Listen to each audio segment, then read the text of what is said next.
Rich young professionals, those under 35, making more than $100K a year, they are a key demographic when it comes to measuring a location's level of opportunity. But now the most prominent Democrat-led states are squandering America's reputation as the land of opportunity, scaring away these go-getters in the prime of their careers. Smart Asset recently conducted a study derived from IRS data, and they found that a net of nearly 16,000 rich young professionals left New York in 2019 and 2020. It was the highest of any state, followed by California's net outflow of nearly 8,000, which is a drastic increase from years prior. On the flip side, Texas and Florida ranked #1 and #2 on the receiving end of this great migration. In 2019 and 2020, a combined net total of just over 7,000 flocked to their states. So if your vote means nothing, then you might as well vote with your feet. Joining me now is lawyer and conservative activist Rogan O'Handley, a.k.a. DC Drano. Rogan, welcome and Happy New Year to you.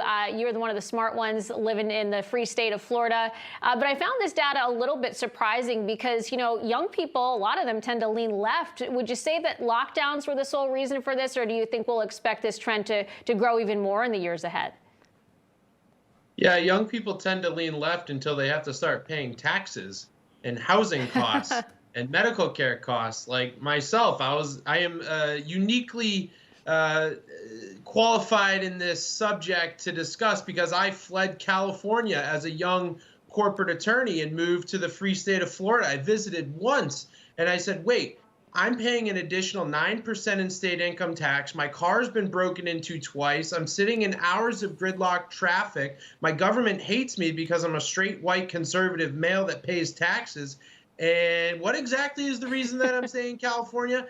And so I moved to Florida, and apparently I was not alone. We've had, you showed those numbers. There's been over 300,000 people moving to Florida in the last year or two alone as a net inflow. And, listen, the secret's out. People will vote with their feet in America. They do not have to stay and put up with these tax policies and crime-ridden cities if they don't have to.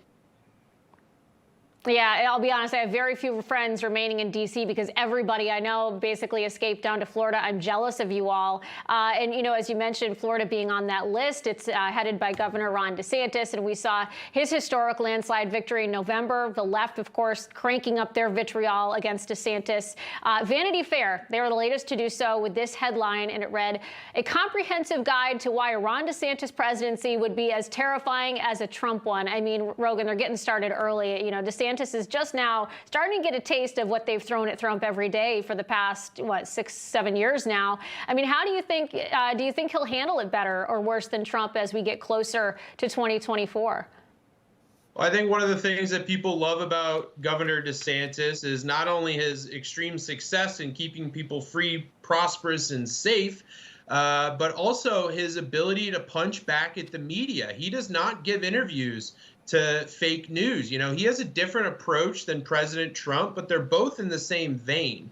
They're going to lead by example and push common sense policies, and to hell with the critics because the American people are sick and tired of it. So Vanity Fair, what I tell people, some people like Trump, some people like DeSantis, listen, they're going to hit DeSantis just as hard as they hit Trump if he ends up being the nominee. This is just a little bit of a taste. Right now, the media is walking this careful line. They don't want Trump, but they also really don't want DeSantis, so they kind of don't know what to do. But in the end, the American people, especially MAGA voters, we win no matter what.